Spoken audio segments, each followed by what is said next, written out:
2024 IPL season తర్వాత KL Rahul పై అనేక విమర్శలు వచ్చాయి. లక్నో సూపర్ జెయింట్స్ కెప్టెన్ గా కేఎల్ రాహుల్ 2022 నుంచి 24 వరకు బాధ్యతలు వహించాడు.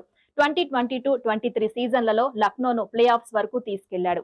అయితే 2024 లో మాత్రం ఆ పని చేయలేకపోయాడు. అదే సమయంలో స్లోగా బ్యాటింగ్ చేస్తుండటంతో అతడిపై అనేక విమర్శలు వచ్చాయి. సన్ రైజర్స్ హైదరాబాద్ చేతిలో ఓటమి తర్వాత లక్నో ఓనర్ సంజీవ్ గోయంకా మైదానంలోనే కేఎల్ రాహుల్ పై మండిపడ్డారు. అనంతరం కేఎల్ రాహుల్ లక్నోను వీడిన సంగతి తెలిసిందే.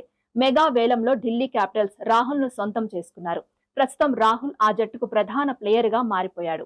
మ్యాచ్ విన్నింగ్ నాక్స్ ఆడుతున్నాడు. తనను ఘోరంగా అవమానించిన పాత ఫ్రాంచైజ్ లక్నోపై రాహుల్ ప్రతీకారం తీర్చుకున్నాడు. అది కూడా లక్నో గ్రౌండ్ లో. సంజీవ్ గోయంకా ఉండగా అద్భుతంగా బ్యాటింగ్ చేసిన రాహుల్ సిక్సర్ తో ఢిల్లీని గెలిపించాడు.